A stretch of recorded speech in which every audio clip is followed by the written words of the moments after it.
on this computer because I'll fill up my cloud pretty quickly if I do it on the cloud. Anyways, you're not supposed to watch this show this early. It hasn't aired in America from what I can tell. Well, I channeled every bit of the last stunning power I had to open this forbidden door, and I kind of slid in.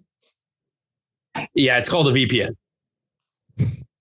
Well, they're not sponsoring the podcast, so we're not going to drop the name.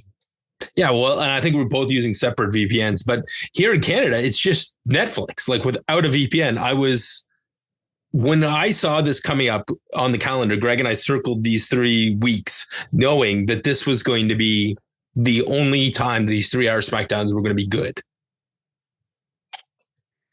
Well, you're probably right about that. Because we got a great show out of this, and there's a lot of reasons, but I think we should probably start the podcast and then we'll go into what this actually was.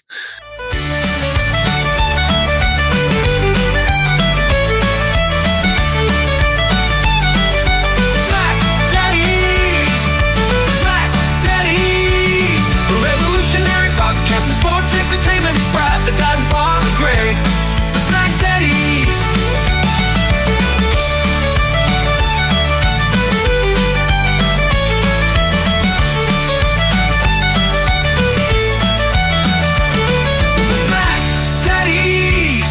Revolutionary podcast in sports entertainment. It's Brad, the dad, and Father Greg, the SmackDaddies.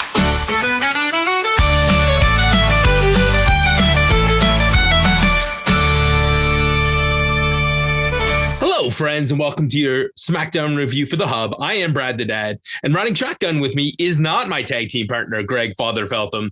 Greg is off on special assignment, so I, as you may have seen from my superhero trailers, called in the superhero from the South, the stunning one himself, Sean Burkhead. Come on down.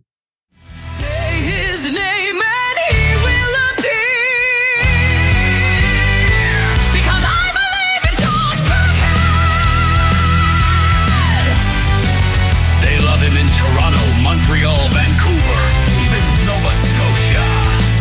They all believe in Sean Burkhead. So, Burkhead, you got called in to be Greg's replacement on the matinee SmackDown. Thank you, dear Lord, for letting Greg Feltham disappear for a week and let me have a afternoon SmackDown. Thank you. Yeah, like this is incredible. I don't ever want WWE to come back. Like people are like, if they went to Saudi Arabia, it'd be terrible. Yeah, maybe we don't get to watch them live, but we could have afternoon wrestling and watch it at our leisure on Netflix. And I got to say, it was great to watch the Canadian version of Netflix and watch this live and no freaking commercials. I'm in heaven. Oh, this is what SmackDown's like every week. And as you noticed, as you're watching the commercial breaks, if you're behind, you can skip ahead. And what's it matter? Like, it's not like you're missing anything in most of those commercial breaks. No, and they have a countdown timer so you know exactly when to get back. Yeah, it's like you pull your phone out, hit a timer. It's like, oh, no, I need you to go use the bathroom. I want to grab a beverage. I got 3.5 minutes. And if you happen to be late, you just hit rewind and it goes right back to the beginning of the commercial. It's the best setup ever. Netflix is the best. Their players beautiful. Everything's great. So, Sean, we're going to talk SmackDown and then we're going to do Born Again. We're going to talk a little bit of Daredevil. Exactly, because we need to, because I get it. Spoiler alerts, guys. This lives up to everything you want to see from the actual Netflix/Marvel Daredevil universe. They have done good fan service. Well, and I don't know if this is well known, but I'm a huge comic head. So I've been reading the Daredevil comic for years.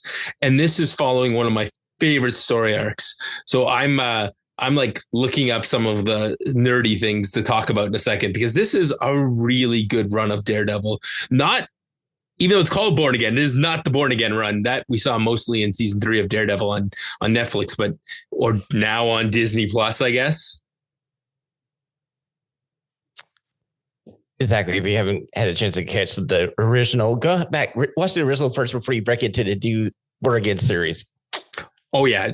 And watch Defenders. It looks like we're going to get some pull-ins from all of those shows. I mean, we've already had some big comic book stuff. So without any further ado, Sean, let's talk about Barcelona, Spain, SmackDown. Sean, we saw something that I did not think we'd ever see. You can tell that there's been a major change in WWE because Randy Orton is smiling. Wouldn't you be smiling if you were married to his wife? Randy did well, okay? Okay, Sean, we've watched wrestling for years. Is this the first time we've seen his real wife on a regular episode of wrestling? She's been on like behind the scenes stuff, but she's not usually just hanging out, dude. Honestly, I think this is the first time we actually seen his actual wife on WWE TV. So for longtime fans who don't know what Sean and I are riffing on, usually an actor plays Randy Orton's wife in everything. So we've had 4 versions of Randy Orton's wife on television, and now we finally get the real one. Exactly. I guess we're in the proper prime universe for Randy Orton. And his wife's just like, I'm going to go on the road with Randy. I've never really done a European tour. His back's going to give out one of these days, so I might as well get to try a European tour with Randy and the boys. And sure, why not? Why not go to have a lovely trip around Europe and Spain?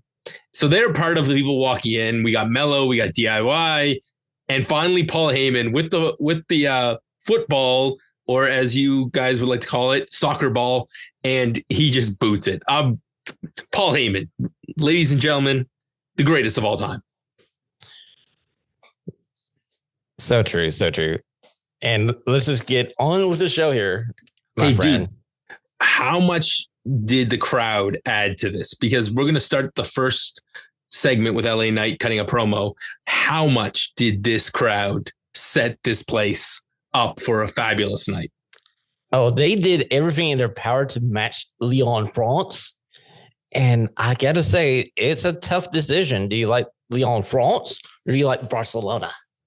I think we should be. This is where WrestleMania like they used to do the post WrestleMania overseas tours. Forget it. Do the pre-tour. Not only do we get matinee episodes, the crowd makes this product feel way hotter than it actually. I mean, the community is hot, but not this hot. Oh, trust me. I agree with you. I feel like this is the formula from now on. It's like on the road to WrestleMania, we make a major detour to Europe. Speaking of a detour, recap 1. LA Knight won the US title, and he's now out. The crowd's done their thing. He is super excited about having the title. The crowd is losing their mind. He talks about this being history making, the first SmackDown in Barcelona. He does his LA Knight. Yeah, the crowd is just on fire. Out comes Jimmy Uso. Jimmy looks like he wants to not congratulate, but he wants an opportunity at that title. Solo comes out and says, if anyone deserves a title at this an opportunity at this US title, he's not pointing at himself. He's pointing at Jacob Fatu. This turns into a beatdown. Get these hands. Braun Strowman comes wind sprinting from the back. And look, Sean, there's 6. 3 from what used to be called the New Bloodline. 3 random mid-carders without programs. Holla, holla, playa. It's time for a 6-man tag. Okay, look, we went through 2 wrestling tropes in this opening segment. The first one being, I was thinking, oh, hey, this is how we introduce the new contender for LA Knight. Then I started seeing the number of people we have, and I'm like going, Teddy Long special. Come on down, Nick Aldis. Right. And then some combination of a 4-way will determine our number 1 contender, or maybe they'll just take all 6 of these guys and ram them into a match at WrestleMania and put the US title on a ladder or on a pole or, scramble something, because that's going to be the biggest challenge for this year's WrestleMania is to get everybody on. Well, you do have 2 nights, my friends. 2 nights. 2 nights over, thank goodness that is happening over Easter weekend, because we're all going to need Easter Monday to recover. Already got it scheduled off. I'm already set. Let's go. So 6-man tag, as we alluded to, is Jacob Fatu, Tama Tonga, and Solo Sikoa versus LA Knight, Jimmy Uso, and Braun Strowman. The first part of this match, they're isolating Jimmy. He's getting beat down. The commentary is talking about how he is the least successful member of his family. LA Knight gets the hot tag. He does his LA Knight stuff, including an elbow, but he gets distracted by the bloodline, flatliner by Jacob. And then we get another commercial. This time, Solo's hitting the hip attacks. Finally, the hot tag. Braun Strowman runs wild. He's beating up Tama Tonga. He knocks everybody to the outside. He does his Strowman Express, running around the ring like a crazy person. And then finally, we get dive. LA Knight does his sort of dive where he goes feet first through the ropes. Jimmy hits a suicide dive. This leaves Braun in the ring. He drops Tama Tonga 1, 2, 3. But before we can celebrate, Samoan Spike takes out the big man, and LA Knight fights Solo off to the back. Jimmy's been taken out, and this leads to Jacob Fatu moonsaulting 3 separate times, destroying Braun Strowman. Oh, and then Braun tries to get back up, wind sprints around the corner, and we get a hip attack. It was everything I wanted, plus left enough heat for later. Jacob Fatu is everybody's favorite wrestler at this point, right? Yes, Brad. And he's going to be your future WWE World Champion at some point, because this dude is going to be either a Monster heel, or when you decide to flip him babyface, he's going to be a hell of a babyface. So is he getting the U.S. title as a stepping stone title before he gets into the world title scene? See, that's a problem, because we just gave it back to LA Knight. Do you want to make LA Knight a transitional champion? I got to say, if this is your match for WrestleMania, I'm going with Jacob. Oh, and I think the only way Jacob doesn't get it is if Jimmy's going to win the title. There is a storyline to be booked that Jimmy wins his first singles title while his brother wins the main event, and we get an Eddie and another one of the shall not be named hugging at the end of WrestleMania. You know, that other guy that doesn't exist anymore who was also a Canadian, unfortunately. Well, yeah, I'm pretty sure Thanos snapped him out of existence, so it doesn't really matter now. He didn't get brought. He's going to be like the Iron Fist from the Netflix series. He's just not going to exist anymore. We're going to make a few comic book references because we are going to get to comic books. So, Sean, this is when you can tell we're in the 3-hour era because recap number 2. Hey, Jade, how are you? So Jade, that Jade beat down. Oh, and then commercial recap number 3. We recap the same events. We just stretch it out another 20 seconds before we get a Jade promo. Sean is scared. Jade is not known for her promos. Brad, she was better than Naomi and Bianca Belair was last week when they were having their little high school theater class in the middle of the ring, and they were just not hitting the right notes. This right here, until we saw Liv Morgan and Raquel Rodriguez come in, was fine. She held her own. It was a short promo segment. It gave us the feeling that she's out for revenge, and that's all we need from Jade. Let's just have her have short little promos and get her in the ring for short matches. Pre-tapes. And pre-tape covered all of those sins. Yeah, my son and I went to pick up WWE 2K. I bought it for my PlayStation. I wanted the disc rather than the download. And we saw 2 kids at the mall, because it's March break here. An African Canadian gentleman found another African Canadian gentleman at the mall, and he said, "Hey man, what are you doing here? You owe me money." And he throws him to the ground and just starts wailing on him. Cell phone comes out by one of the other kids in the mall, and it's like, dude, that was more believable than the segment we got with the 2 of them, because at least these guys were like yelling at each other. They were fighting. I don't believe any of these women, other than Jade, who is the most believable, actually don't like each other. And of course, Liv Morgan, which Liv Morgan and Jade next week, boy, oh boy, there's no way that match is lasting more than 3 minutes without then the interference. Oh yeah, I can already tell you. I'm pretty sure we're going to get some kind of interference in that match. You won't have a clean finish in that one. No, because you need something to happen with Naomi. I've heard other people talk about this. I'm going to plant this seed out here. You watch more wrestling than Greg does, and you watch a little bit of NXT. The metaphor, or the meta 2 girls, I think they're ready to be added to Naomi's heel faction. Bring them now. Bring them on.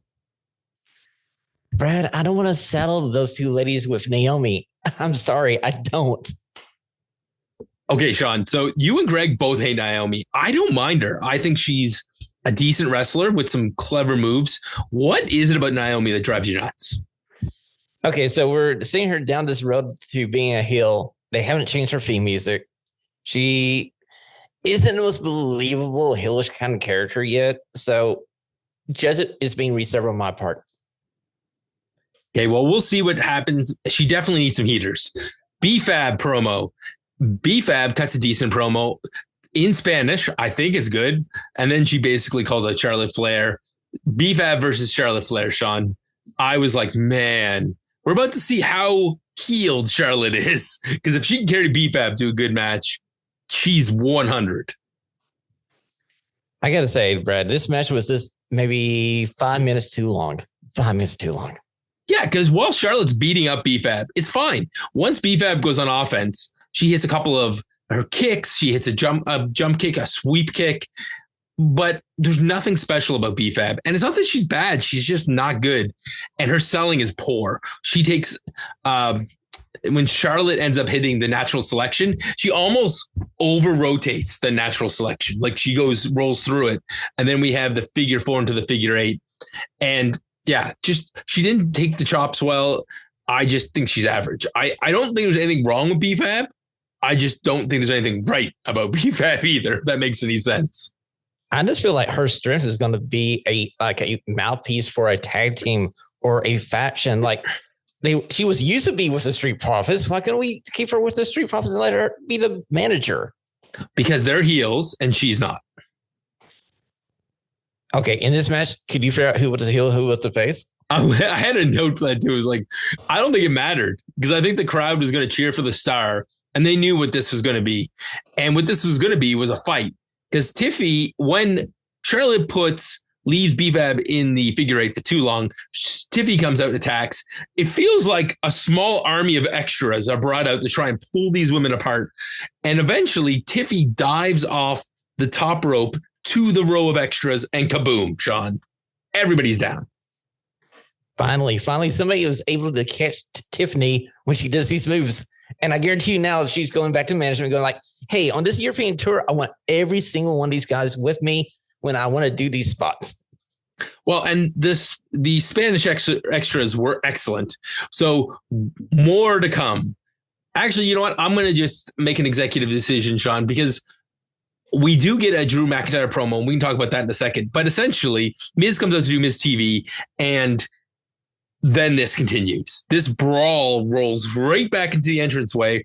There's another fight. Tiffy climbs on top of the small screens, which, by the way, I love these small screens because it means that you get the crowd behind them, and it feels more intimate. And Tiffy drops off one of those screens and wiping out another round of extras. True. And if you notice these extras, if you're a Progress Wrestling fan, your Progress World Champion, Luke Jacobs, is in this group, and his tag team partner, Ethan Allen, was in this group. So, David, you should check this out. Enjoy this little segment of your guys being on WWE TV. Well, and today and yesterday were tryout days for WWE. So all the European wrestlers, many of them who were flown in for some tryouts, and some of them are doing undercard matches and enhancement work throughout the overseas tour. So good for those guys. And you called it. Nobody got dropped in this thing, and they protected the big stars well heading into some of the biggest matches of the year. Oh boy, Drew McIntyre has a conspiracy theory.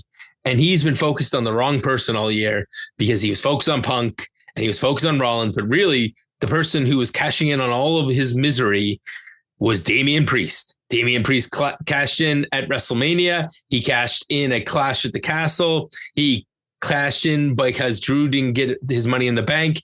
He threw him out at the Rumble, and then he eliminated him from Elimination Chamber. And now Drew is focused specifically on Damian Priest. Is this okay for a WrestleMania match? Two former world champions, neither of them anywhere near the title picture, but two big dudes who are about to have a big match. Well, I would have slid a extra little bonus over to Drew McIntyre because this promo got me into this freaking feud that's coming down the road. And I feel like he did the yeoman's work here to get us to care about this non-title feud of two former champions who are nowhere near the main event scene now. Well, and here, let me make this very simple for you. You know what would make this feud make very simple sense? The winner of this feud becomes a number one contender after Mania to whatever show they get drafted to. Exactly. That would be the perfect move. And the best thing is whichever one wins. You have a long-term grudge that the loser can come back and cash in on, so you can have this feud heat up whenever you need it to. Plus, they can lose to whoever the new champion is going to be, because likely we're going to have Jey Uso winning one title and maybe John Cena on the other side. And so you match up the face and the heel dynamic correctly. Whoever wins the match has a match. They lose. They're the first loser on a title run, but it doesn't matter because they have a win at WrestleMania. I don't even know. This next segment, I don't know if there's anything to talk about other than the fact that Miz is Spanish is pretty good. He puts over Travis Scott and John Cena as great rappers. One of these two things is true, and the other one is the fact that John Cena is a great rapper and Travis Scott's kind of trash. Yeah, I made a face at Sean. So Cody does his whole entrance. The crowd sings along. And then Cody basically drops Miz and says, I don't want to talk to anybody but John Cena on Monday. This was perfect. I love this so much. You know how last week Cody took us on a journey in his promo to explain that he's ticked off at one John Cena? This had been the promo last week. And this really does come out, him just lay out somebody like The Miz, who, by the way, wrote the cardinal rule, thou shalt not interrupt, sing along with Cody's theme, and he paid the price. It was one of the highlights of our trip to Toronto was getting to do the sing-alongs for all those songs.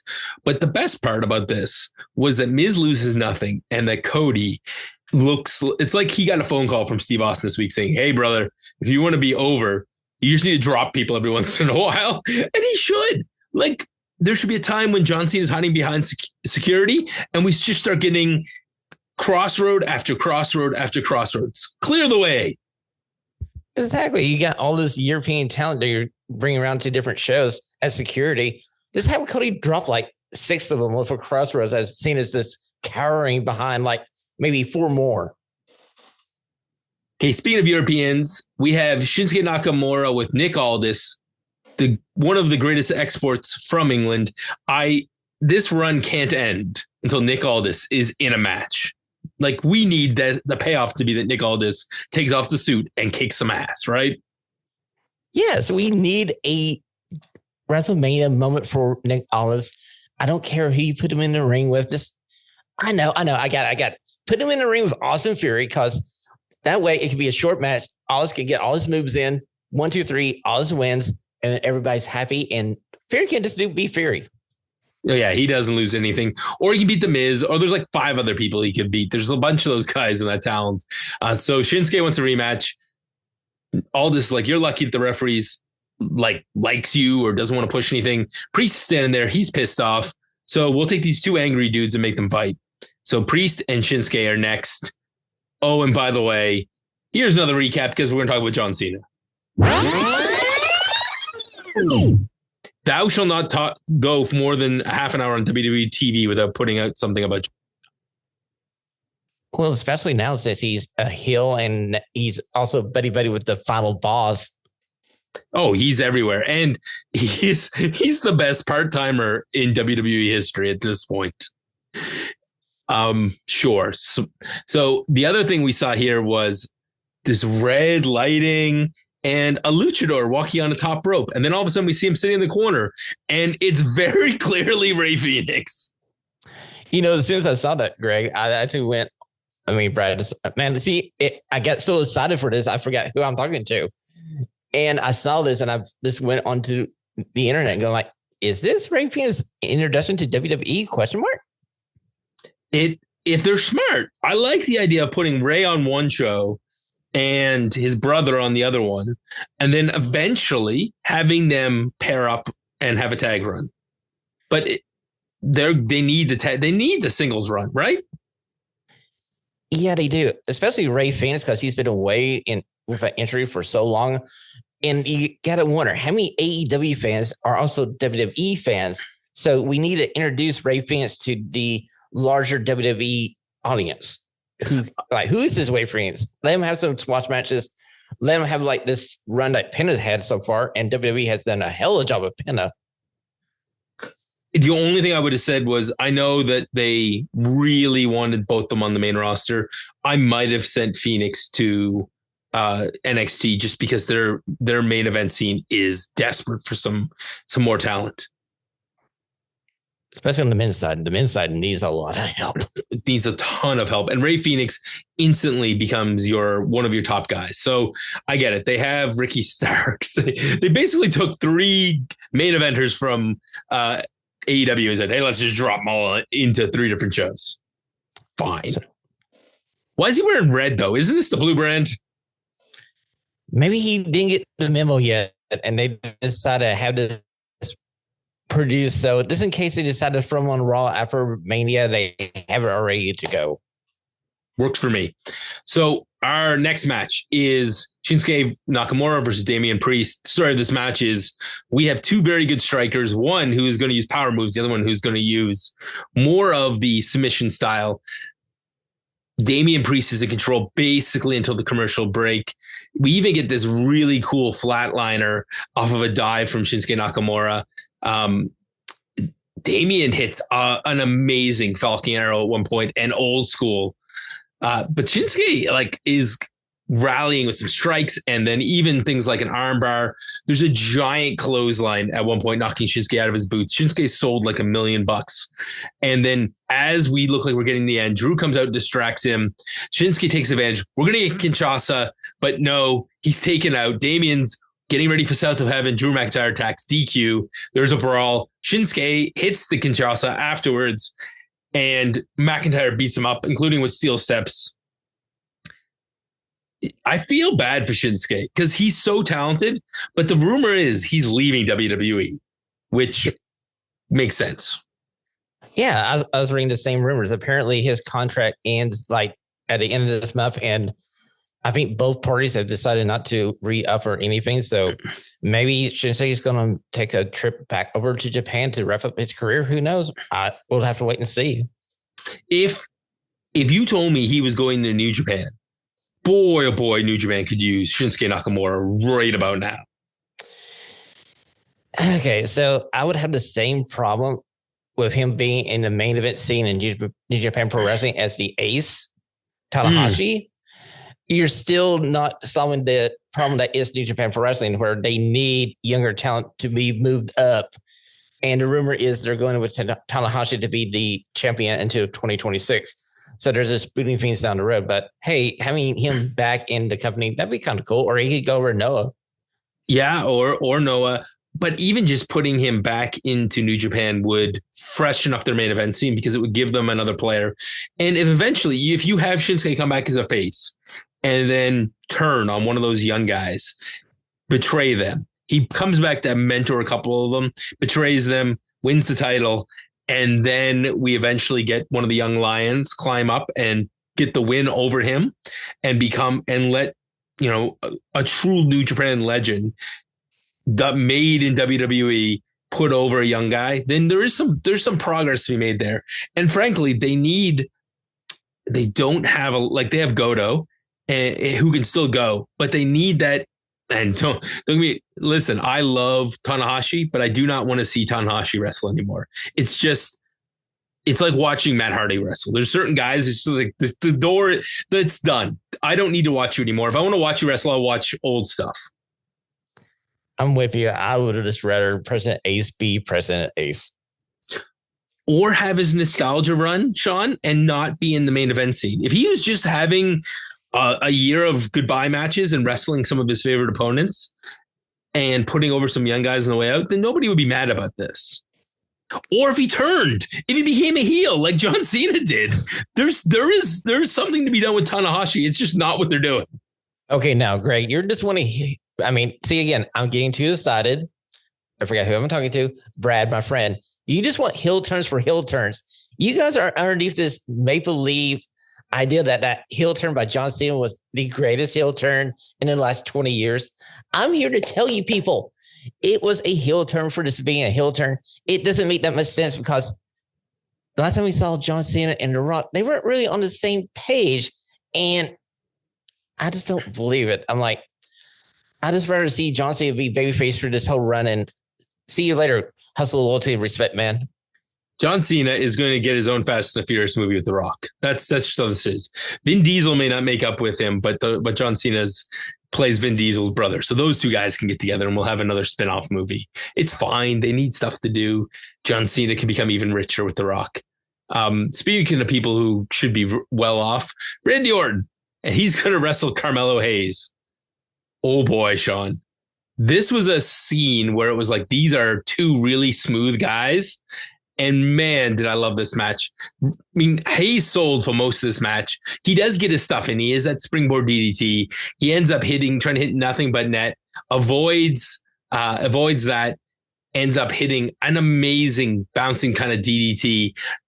Carmelo then tries another nothing but net. Randy catches them. They hit a superplex.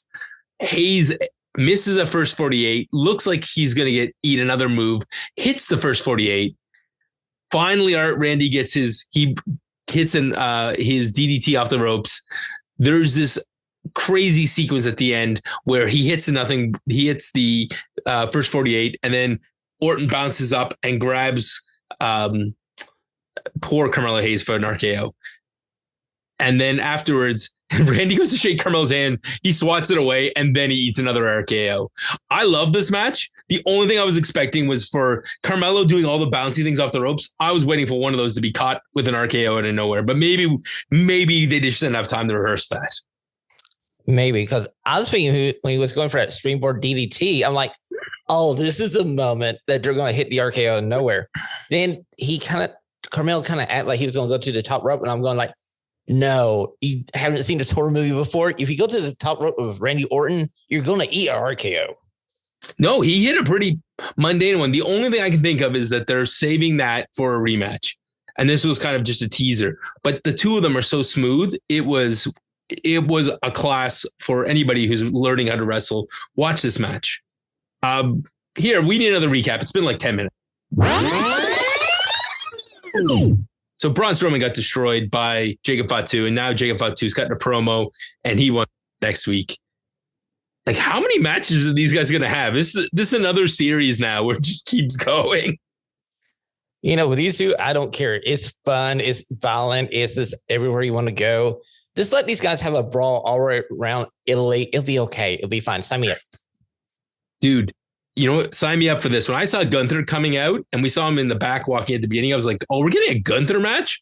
And then they said he was going to cut a promo. Boy, was I happy that he just didn't cut a promo. He makes fun of Spain, saying he was in Germany. Like, he's just taking the piss. And then he said, hey, I'm going to beat up one of your local people.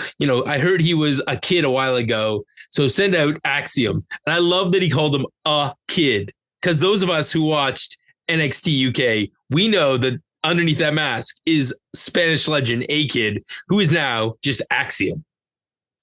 And I can't believe I'm going to say this. This was a great match with Gunther, and I was perfectly happy to see this match. And if you're lucky enough to still have access to NXT UK, you need to go back and check the archives, because I'm pretty sure they had a banger of a match on that episode of NXT UK. And this match right here was almost my favorite match of the night if Carmelo Hayes and Randy Orton didn't have a match that was just a hair better than this one.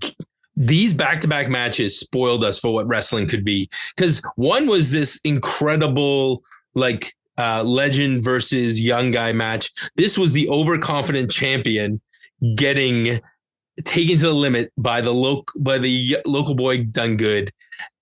It was incredible. Some of the stuff being like the strikes. You forget how good A-Kid is at strikes. Gunther, but anytime he got the offense, Gunther would just whoosh, chop him and knock him down. There's a part where he goes to hit the golden ratio and he gets missed, and he gets powered by Gunther. 1, 2, and Axiom's out. And I'm at that point, I'm like, oh, this match has just gotten from, traditional SmackDown squash to this is going to be good. Axiom rallies. He ends up climbing top rope, hitting a drop kick. He ends up, there's a sequence where Gunther's sitting on the top rope and also bringing a superplex. And then Axiom tries for his Spanish fly. We don't get that, but he does hit. He goes for his Hurricane Rana. Gunther catches him, picks up like he's going to give him a super power bomb. And then as he goes back down, it turns into the Hurricane Rana. Just a great little sequence. We get a golden ratio. That only gets 2. And then eventually Rana is countered into a power bomb. 1, 2, 3. I absolutely love this. With a Gunther hits that big power bomb at the end and then chokes out Axiom for good measure. Sean, there was all kinds of little spots in this match. I didn't do it justice. This is probably, I know you said that you went the other direction. I think I'd like this match better just because this is great European wrestling in a city in Europe. Okay, look, I'm going to put my personal feelings for Gunther to the side. And I got to say, this match was great. And he did A-Kid/SM a great service by making sure he looked good in front of his home crowd. And we still keep the heat on Gunther as he chokes out SM/A-Kid at the end. But still, I'm not going to tell Randy Orton he didn't have the best match of the night because I'm not going to get RK out of nowhere. It's like you're just sitting here. Also, if you want something fun to watch this week, go back and watch the Randy Orton. There's a compilation exists of home video where his kids are RKOing him, which is just hilarious. It's a family affair. Hey, another recap. Tune in and listen to the Raw Dogs as they'll recap what happens on Monday Night Raw every week here on the Hub. Sean, they covered the fact that Roman Reigns came back and destroyed Seth and CM Punk, pretty much guaranteeing our 3. Like, as soon as, if anybody who didn't think that 3-way was coming, it's coming. Oh, if you don't see it now, a blind Stevie Wonder tied up in a basement, blindfolded, would see this. And then before we get to Paul Heyman, this is the point in the show we get some smoke and some stuff and a 4. What is that? You know, I've been trying to bat my mind about this for the last 2 hours since that went off the air. I get a sneaky feeling that this is going to somehow tie into the Wyatt 6 somehow, and I don't know. Unless it's a debut of maybe, I don't know. There's 4 guys running around in masks down in NXT, but I don't see them bypassing because they're all performance center guys. So that'd be awful. No, and maybe there's going to combine a couple of people and make a foursome. I don't know, but it's the only other foursome that I can think of is the Metaphor, who are due if they're not leaving NXT soon. Like, I hope that they're leaving NXT because I don't want to see all 4 of those guys and gals get released. Me either, but they already been debuted on the main roster in a way, so I don't think that might be them either. We're going to have to stay tuned here to figure this one out. Yeah, it's a good time of year for them to hint people. And you know what? We don't need to see, maybe we can see Ray Phoenix before WrestleMania, but I don't think we need any more debuts for a while other than maybe Phoenix, and only because Tony Khan was a dick and didn't let him out before Royal Rumble. Exactly, because Tony had to be a crybaby for a couple of minutes and keep the guy a little bit longer than he should have. Oh, hey, I just got thinking about it. There's rumors that Jeff Cobb might be signing with the WWE. Could it be Jeff Cobb? As a 4? As one of 4. Oh, I see what you mean. Yeah. Well, and does he end up in the middle of a Samoan mess? Because there seems to be rules in WWE. If you're Latino, you have to fight other Latinos. If you're Samoan, eventually you have to fight all the other Samoans. Or you kick Solo to the curb, let Jacob Fatu be the leader of the Tongas and Jeff Cobb, and let this foursome just run amok in WWE. You can just send Solo back to NXT. They need a main event guy, and Solo needs work. Well, after the damage they've done in this run leading up to WrestleMania with Solo, he needs a rehab ASAP. And maybe he should go over to New Japan. Like, maybe when they send Shinsuke back over, they can send Solo as his muscle. You know, that could work. That actually could work. I'm not even being funny. Yeah. There's stranger things that could have happened. So Paul Heyman cuts a promo. He wants to remind people that this is a day to celebrate Roman Reigns because the game is out today with his face on it. You can wait until SmackDown's over to start playing your video games because especially we like high ratings, especially during my segment. And you're going to find out more on Monday or next Friday what's going to happen here. And the crowd starts to boo. And he's like, it's just a cheap flight to Italy. If you want to hear more about Roman Reigns, you can do that. I'm like, the crowd has been so obedient the whole night. And Paul Heyman says, you have to go to Italy to see Roman Reigns. And they turn.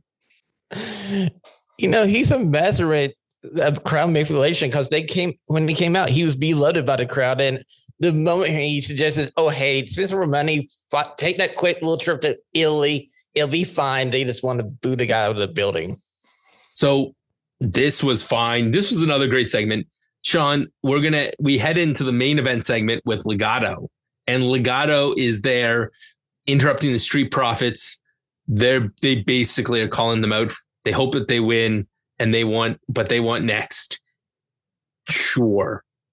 The other segment we get before the main event is Jimmy sitting in the back with Gunther. And Gunther says, we have a lot in common. I have a younger brother. You have a younger brother. I mean, I know you're twins, but let's be honest. You're definitely the more mature one. And I choked out that kid today. And I'm warning you that I'm going to choke out your brother. Take care of him. And then Jimmy said, you know what? I think you're about to drop a rank and drop a title. Gunther tried to warn him, Sean. Is that actually what we're getting? Drop a rank and drop a title? Well, if I was booking WrestleMania, that would be the case. And he would be about all the way down to Private Gunther. But that's not going to be the case. I got a feeling that we're going to see Jimmy Uso versus Gunther here before Mania. And if I was Jimmy, I'd be kind of worried because he might not make it to WrestleMania. Oh, I think he might be a casualty of Gunther one of these days. There's a lot of these feuds that are simmering with backstage attacks and attacks after matches, and they need to tweak one of them. Something needs to change at one of them. And if they don't need Jimmy to win a title at WrestleMania, I don't like what's going to happen to him. He is totally expendable. Yeah, he would be one person that you can push off the little life raft if you needed to save some food or something like that. And you're just like, sorry, Jimmy. Goodbye, Jimmy. Speaking of expendable, our main event tonight is the Street Profits versus DIY. This was the other match I noted. Who is the heel in this match? That's what I was getting at when I saw this start. I'm going like, okay, so the Street Profits came back. They attacked both Pretty Deadly. They attacked the Mercy Machine Guns. They kind of have more of an edge to them. So they're kind of heelish. And DIY are certainly heels the way they got the titles. So we got a heel versus heel main event, but it was good. I enjoyed this match. It was really good. And it's hard to boo the Street Profits when the other team is a heel because their offense is so flashy. It's fan friendly. I mean, you get things like Tommaso Ciampa, Dawkins attacking Johnny on the outside. I love when Johnny tries his slingshot and Dawkins just catches him and just flips him. I mean, we end up having Ford isolated in the ring during the commercial break. Dawkins gets the hot tag. And then you forget how good Dawkins is because Ford is super flashy. But Dawkins, his back elbow, his flapjack, his spinning splash, he's got all the energy. And this is where the match just picks up. We get a 450 by Ford into the knees. We end up having a shatter machine hit, and Dawkins breaks that one up. We have there is like a doomsday device done by the Street Profits, but they actually do this weird thing where there's like an attack from the outside. Johnny gets flipped backwards. He then gets thrown onto his face, and we then get the doomsday device. There's a breakup there. We have a super kick into a fairy tale ending that only ends up being 2. Like there's just all kinds of stuff going on with these guys. They are flying through this match. At the end of this match, we end up having some dives. DIY sets up for a meet in the middle. Johnny kicks Ciampa instead. And then we have a sky high into from the heavens, 1, 2, and instead of Ciampa getting there in time, you actually have the tag partner block the interference. 3. I love that ending because we had 2 or 3 times where the illegal partner blocks the finish. It made sense, Sean. It was perfect. And the Street Profits have ended a 2.5-year drought of not being world title champions. Do you remember a couple of weeks ago on the main show where Donnie was saying how Dawkins was the actual star of the tag team? This match made me a believer in Dawkins and his hot tag and what led from the hot tag to the finish. This dude can be a main eventer as well as Montez Ford. And I'm like, hey, you know what? Donnie was right. Donnie was right. Oh my gosh. The check's in the mail. Don't worry. Donnie was right. And he is right when it comes to, I think that the better wrestler is Dawkins out of the 2.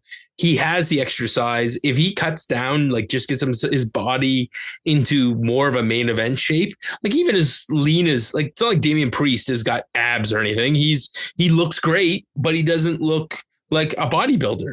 And that's all we need, Sean, is we need that kind of stuff. But this sets up a chaotic piece for this tag team because Legado is still in the mix. DIY needs a rematch. Oh, and Motor City Machine Guns are just circling around somewhere. Plus, Pretty Deadly is going to get their match next week for the titles. And see, when they say next week for the titles, I'm going, guys, I'm sorry. No. Because we know that they're not going to be a 1-week champions, and Pretty Deadly are going to have a great match. They're going to be the cannon fodder for the new tag team champions and the Street Profits. So, Elton Prince, you're a good man, sir. Maybe next time you could be tag team champions. Or maybe they won't lose clean, and this will just set up these 5 teams are going to be in one match at WrestleMania. If NXT doesn't have a ladder match for a title, let's just slide it over to this tag team group on SmackDown and let them have the ladder match for the title. That'd be kind of crazy. Or something, you could do something. The other clever thing with these guys could be some sort of elimination match. True. You could do an elimination match. That'd be kind of interesting as well. I like that idea, Brad. They have to do something to keep these guys moving. All right, Sean, before we go into our Daredevil review, let's take a quick recap of the show and let's move to the synopsis. This is your SmackDown synopsis. Let's go back through this episode of the SmackDown that was. Let's begin. Do you ever keep the walking stuff? Would you keep or cut that? I want to cut it because there's so much stuff that we're going to keep in this episode. I'm going to cut this so I can actually keep some more stuff down the road. Okay, what do you want to do with LA Knight, his promo, before we get to the match? We are going to superstar this sucker so we can get to this match because all this promo is doing is leading to said match. Jacob Fatu, Tama Tonga, and Solo Sikoa versus LA Knight, Jimmy and Braun Strowman. Oh, we're keeping this match because it leads us to next week where we get Braun Strowman versus Jacob Fatu, and we get to see the great hot tag of Braun Strowman and he running wild. And we saw Jacob Fatu just go to town at the end of this match. It's a win. We're keeping it. This is Jade's promo. Okay, so I'm going to cut this right after we get Jade talking and before we see Raquel Rodriguez and Liv Morgan come in there to kind of mess this up because she was in a good flow. It would make Jade look better. So we're keeping the first half. Okay, so we are now BFAB's promo. We're going to cut it because we'll save a little bit of the match, but I'm going to cut this promo. Oh, this and the match? I know what you're doing with this one. Go ahead, say it, Sean. We're going to make this like a WWE.com exclusive until we get to Tiffany Stratton, and we'll have Tiffany coming down and attack Charlotte, and that's what you get to see on TV. Tiffy time! Yeah, because we didn't need anything other than the Tiffy stuff. Drew McIntyre explaining his feud with Damian Priest. Oh, we're keeping this because this was a masterpiece, and Drew McIntyre did so much work here to make me care about this match. Okay, we are now nearing the Miz getting dropped by Cody. Let's cut him getting dropped by Cody and just have Cody just cut the little promo saying, Cena, I'll see you in Brussels Monday. Oh, it was it needed half of that stuff. We're now gone through Miz. So we're now into, all right, I'm going to make this difficult. Shinsuke Nakamura, the piece in the back with Damian Priest and Nick Aldis and the match. It's all one piece. Either you keep it all or you cut it all. Okay, we're going to cut it. Yeah, this was just an excuse to have a beatdown at the end. Oh, I know what you're doing. Carmelo Hayes and Randy Orton. Oh, we're keeping this. This was my match of the night. We're keeping it. Yeah. And then, of course, we're going to Axiom versus Gunther. Okay, so mark this down. Circle the stay because I'm keeping the Gunther match. Because it was so good. Yeah. I think we all love Gunther tonight. Paul Heyman promo. I'm going to cut it because I really don't need it. Finally, Jimmy and Gunther in the back. I almost forgot about that. I think we keep it because it goes well with the match with A-Kid and Gunther from before, and it leads up to a possible Jimmy versus Gunther match before we get to WrestleMania. And Legado and the Street Profits. I'm sorry for the Legado, but we don't need this. Okay, and then finally, let's end with our main event, Street Profits and DIY with the title change. We're keeping this because, there's 3 great matches on this episode of SmackDown last night. You need to go back and watch this episode of SmackDown if you didn't watch it. Acknowledge me. Question is, did we? I think we just enjoyed this. I think overall, this was the best episode of SmackDown in a while. And yeah, it hasn't even aired. Well, I might have this podcast up before the episode of SmackDown airs on US broadcasters.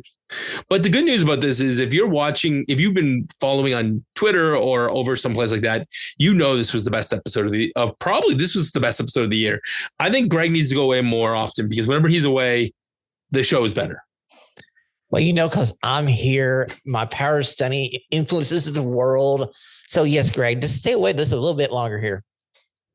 Okay, I didn't have any music queued up, but in post, you're going to hear the Daredevil theme as we queue up Daredevil Born Again.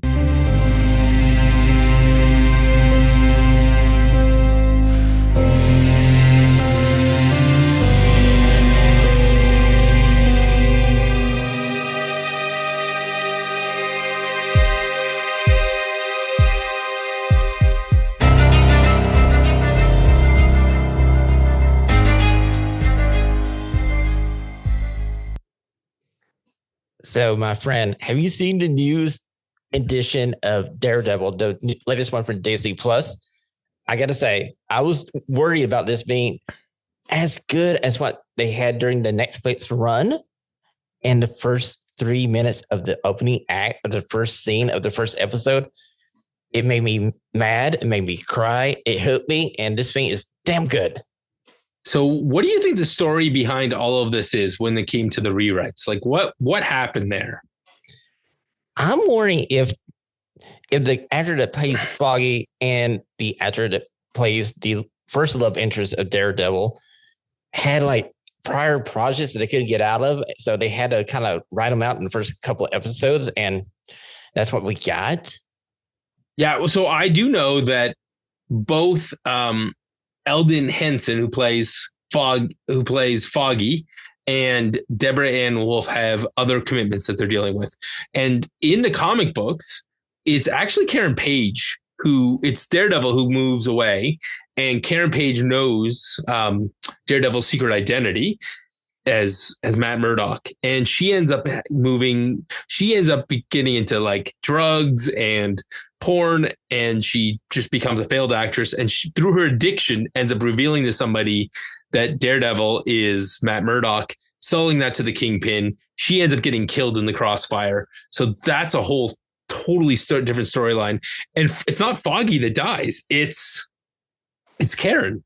So when Foggy died at the beginning, I was like, holy cow. Although it's Marvel, like it's not like somebody doesn't. The only person that stays dead is Uncle Ben. Everybody else comes back. So true, so true. And I love the fact that you see Bullseye there at the end of the first episode, and we see Matt Murdock at the point, that line that you should never cross, and he crosses it, and it leads into the rest of the next two episodes where he's dealing with this. Well, and there's this beautiful dichotomy that's going on where throughout these two episodes, we're seeing Matt Murdock has moved away from being the vigilante. And I love the fact that they pick up the old stuff. So Daredevil, his secret identity is blown. Vincent D'Onofrio, who plays the Kingpin, like the best Kingpin that has ever existed in any iteration of this.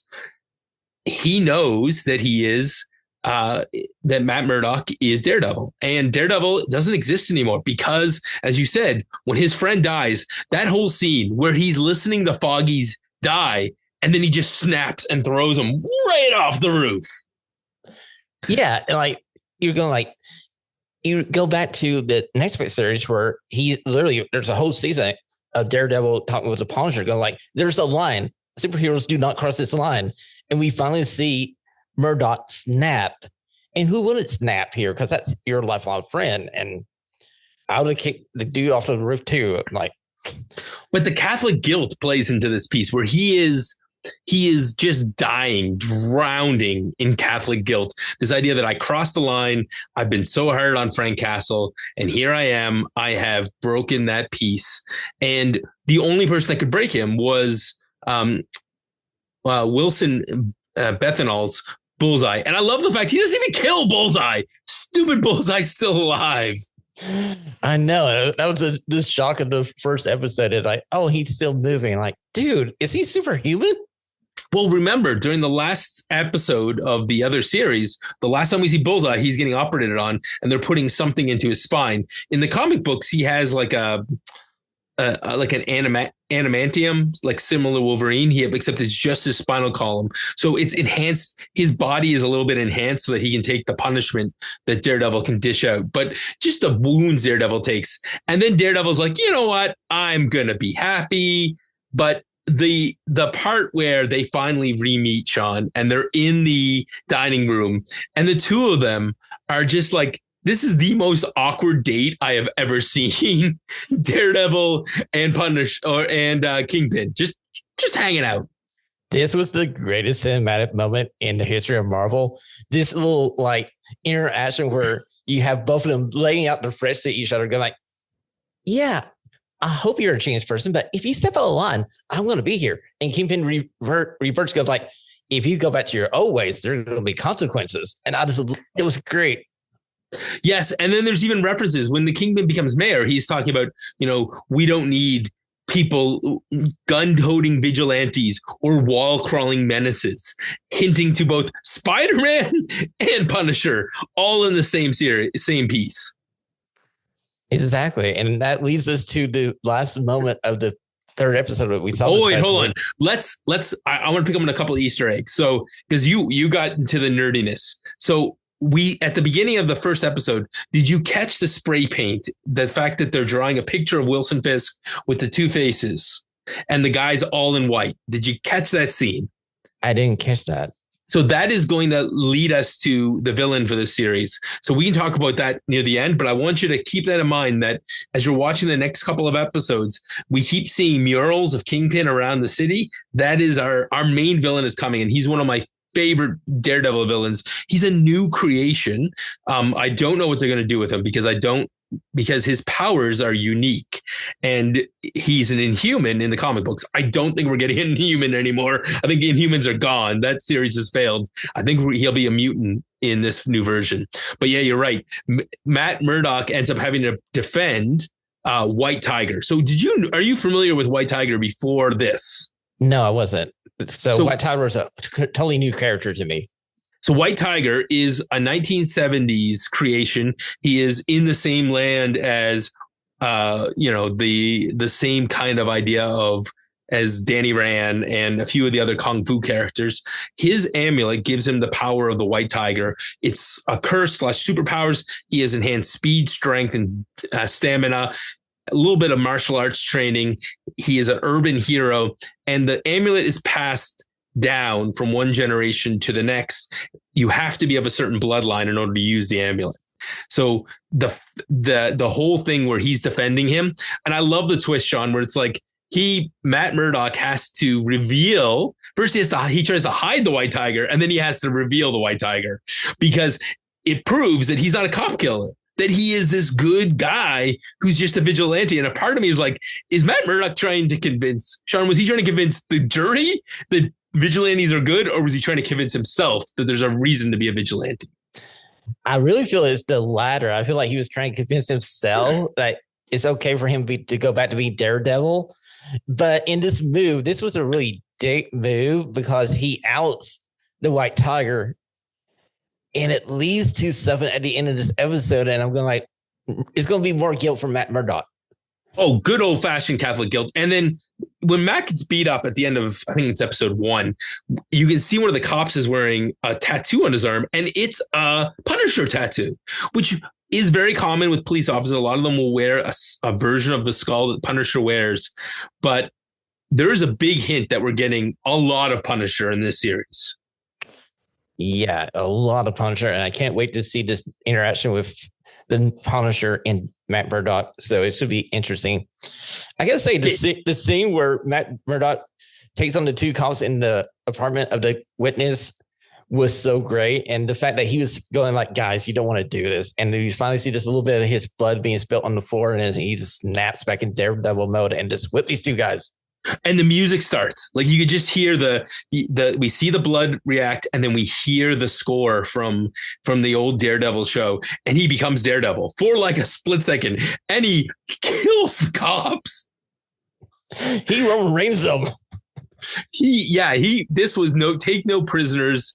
That, I mean, and throughout this whole thing, we also have BB Yurch, which is the reporter's daughter, who Kingpin killed like 3 seasons ago, but we're not going to mention that the Kingpin did that. And I love the Kingpin loses his mind that a vigilante gets off. And yeah, the closing of episode 3. Oh my gosh. You were about to get to it earlier. We've kind of talked about everything else. Let's go with wild theories, because this end of this episode is insane. Okay, so my theory about this ending is it's not the Punisher. It's somebody that fits hard to act like the Punisher. And we're going to see some video of the allegedly Punisher taking out the White Tiger. Yes. And of course, the poor actor that plays the White Tiger passed away back in December of 2024 or just 2023. So they had filmed all this, and he is not with us anymore. So he hasn't seen this ending. It works okay because the character's dead anyways. And in the comic books, the same thing happens. The White Tiger dies, and it ends up being passed to, like, I think it's a daughter first who's very evil, and eventually ends up in the hands of the niece, who is the current White Tiger in Marvel continuity and is an excellent character. But during the Fisk celebration, when he becomes mayor, we also saw an advertisement for the bar that Luke Cage is running. And there's already been hints that in this show, we're going to get Jessica Jones. So if we can get Luke Cage and Jessica Jones and an Asian version, because in the comic books, Danny Rand has lost the Dragon Iron Fist powers. They can have that actor got hit by a bus, and we'll just move on. Any other actor can play Iron Fist at this point. Yes, anybody can be better than Danny Rand, because the only thing we know about Danny Rand is he's the Iron Fist. Well, and you know what? If the actor actually could fight, we'd be fine. So the other thing that's coming up, and I don't want to spoil too much for you, Sean, but the actor that's coming up in the future is we are going to get Muse, who is the painter. Like we've started to see all these murals kind of in the background of things. Do you know, you're not a comic book guy, so you don't know anything about Muse? Nope, not a thing.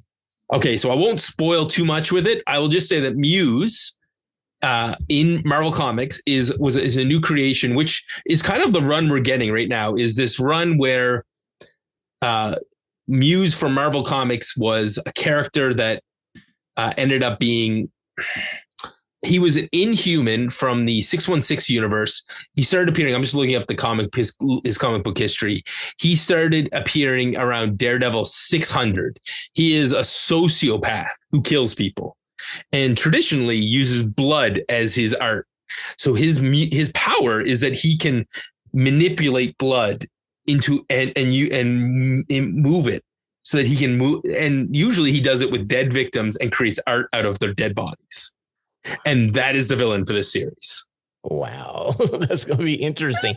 Now, this does have a MA-17 rating on Disney Plus, though, so they can probably get away with it. Yeah, and so this is he's in the run that was he ends up coming from the Charles Soule, Ron Gennari run around issue 600 in 2018. So this is all fairly new material. And this is going to be that whole series was based around the fact that, Matt Murdock had crossed the line and he ended up in jail at one point in the comic book run. And so this is him kind of his redemption arc. And one of the reasons part of this was that drove him nuts was Muse, because Muse was so vicious. And there was Wilson Fisk was running a very he was the mayor. He didn't like vigilantes. There was a very hard line against vigilantes. And part of that was because of the stuff Muse was doing. He branded Muse as a vigilante because Muse was arguing that he was doing all of this stuff because he was fighting corruption at City Hall and he was fighting. So if all of this stuff culminates, it's like they're taking aspects of what we've seen so far in the Daredevil, and they're combining it with some of the best story arcs from the comic books. And I have no idea, but in the comic books, Karen Page is dead and Foggy's alive. So they have also, for those of us comic book nerds, they have totally supplanted all of our expectations. Like, I have no idea what's going to happen. It's going to be I just feel like it's going to be a great run. And before we get done with this Daredevil talk, I love the fact that they kept the feel of the theme, and you get a little sadness in the violins and the strings, but it still has that powerful hope of brass and horns, and it just gets you back into that next fit's Daredevil theme, and it's so good. What do you think about the opening? Like, they've definitely retooled it. What do you think of the idea of everything crumbling, and then we're starting to see the resurrection of the Daredevil statue, for lack of a better term? It fits the theme of this series because we see Matt Murdock fell in the first episode. We're seeing him fall to pieces, and slowly but surely, as we go through this arc, we're going to get our hero back. He's going to reveal himself stronger, and I feel like that's how we're going to end this. So Daredevil Born Again is scheduled to be a 9-episode run on Disney Plus, as I've been looking it up. And I hope this leads to, my dream crossover. The only thing that's left is the best crossovers in the comic books are Daredevil, Punisher, and Spider-Man. So if we can somehow get a Spider-Man in this at some point, I'll be all set. Ironically enough, he remembers Matt Murdock, the lawyer, but Matt Murdock doesn't remember him because of all the Spider-Man time travel, wimey, I don't remember it, and nobody has any memory of me stuff. So I'm very excited. Is there anything that you're looking forward to just from what you've seen and what you've kind of has been hinted to? Like, what do you think who is the character you're most happy that has come back from the original run, besides obviously Punisher? Obviously Daredevil and Kingpin, because I don't think you could do this show without both those guys. I gotta say the actress that plays Fisk's wife, she's good too. And this kind of interaction they're having right now where they're having issues because while Fisk was away trying to get on the men's after getting his butt handed to him by Matt Murdock, was running the business. And once he got back up on his feet, he's going I'm going to be the mayor of New York. So I'm going to try to keep myself clean from the business. And she's looking at him going, huh? Yeah, how are you the corrupt one? You're the clean one, I'm the corrupt one. Well, he did get, there is this whole thing where he gets shot, and then he has Echo use her superpowers to remove something from him and do some sort of weird superpowery thing with the ancient spirits. And yeah, my only interest is, are we going to get any other like street level characters? Like we know we're getting Punisher. And we think Jessica Jones is in this. Do we get, well, would you want another Luke? Would you want Luke Cage in this? And if he does come back, would you like to have more Luke Cage in this version? Yes, please. And sign me up. Yes, let's have some more Luke Cage, and let's have a Luke Cage series. And let's use some of these other characters. You can combine people like Jessica Jones. In the comic books, Jessica Jones and Luke Cage get married and have a kid.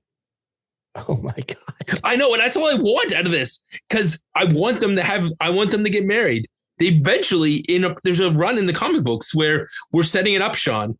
So there's a team where you get Luke Cage, Jessica Jones, Spider-Man, Daredevil, Wolverine, and Bucky, who is a Cap at the time, so you could sub him for Sam, and that's your Avengers roster.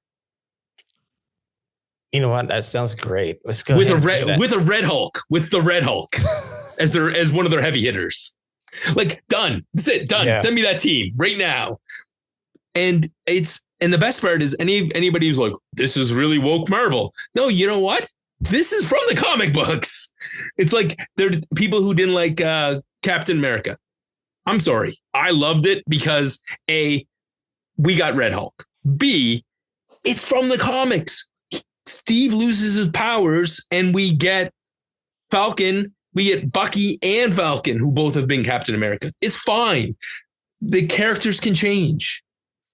And the fact that in the last movie where we saw Captain America, Steve Rogers, he literally hands the shield over to Falcon. He's passing the torch. And it adds to, it's not, he didn't become Captain America because he's black. He became Captain America because that's what happens in the comics.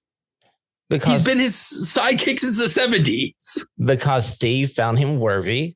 He's a man of honor. He should be freaking Captain America. And he doesn't have powers, yet he's still a badass. Exactly. And that's the thing. It's the other thing I love about Daredevil. Like, functionally, he doesn't have, he has some echolocation, but the rest of this is just badass. He's just a badass. Yes, he's just like in that Batman vein where they don't need superpowers. They're superpowers that are mind and their enhanced ability of their senses. Also, Batman has one other superpower, though. He's rich. Oh, it never hurts. It never hurts. And he's got American money, not Canadian money. That's why he's rich. Sean, this has been a pleasure. We should check back in. I would say maybe in 3 weeks we get, even if it's not on a Friday, we should check in for after the next 3 episodes of Daredevil, because I love talking about this and I'm dying to hear your reaction, because I know Muse is coming. I've seen it in the trailers. I want to see what you say. And I'm dying to see what they're going to do with him, because he's not going to be an Inhuman. Inhumans do not exist. Just so you're clear, Fox had the mutant rights. So any mutants that were created by Marvel would then become Fox characters. So they didn't want to do that. So they created Muse in a way that they could use him as an Inhuman villain, so they could use him in that series if they needed him. So I'm not sure. It's like Miss Marvel is a mutant in the MCU. So maybe he'll be a mutant, and I'm dying to see what his powers look like on screen. He's the creepiest villain in Marvel in the last 20 years, and I can't wait. Well, we'll have to find us a date and we'll do a Daredevil side podcast. The Daredevil Appreciation Club has begun, and I have a funny feeling there might be a few other people. It's not a well-known thing, but Randy is also a giant comic book nerd and a giant Marvel watcher. So I have a funny feeling there might be run-ins if we continue this discussion. But speaking of run-ins, you've run in from a whole different podcast network to join me for tonight. Plug away, Sean. Okay, so after you listen to this lovely edition of the SmackDaddies podcast here on the Huge Hub Network, slide over to All Elite Radio on YouTube. Me and Ashley just covered AEW Revolution. It was a 8 out of 10 show, 95% good from AEW with a questionable main event. go watch our video. You'll understand why. And we should have an episode out on Sunday, catch you up in the week at All Elite Wrestling, because I know the Huge Hub Network doesn't have a AEW show. So if you want to talk to the powers that be and you want an AEW show, I may have a prize. You never know.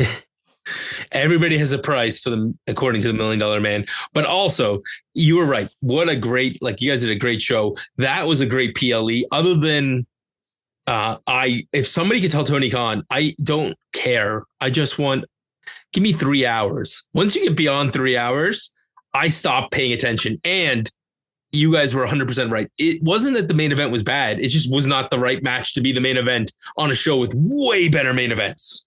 Especially when you came off a run of 3 hot matches in a row and you decided to have your AEW World title be the main event. Normally, it would be a great match, but it couldn't live up to what it was before.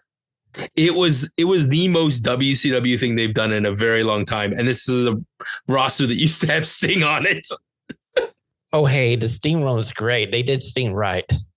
Oh, no, I'm just saying from the fact that this reminded me of, I remember watching old WCW PPVs. This reminds you of 1997 Starrcade, where we had a year and a half of Sting build, and one night Hogan goes like, "That doesn't work for me, brother."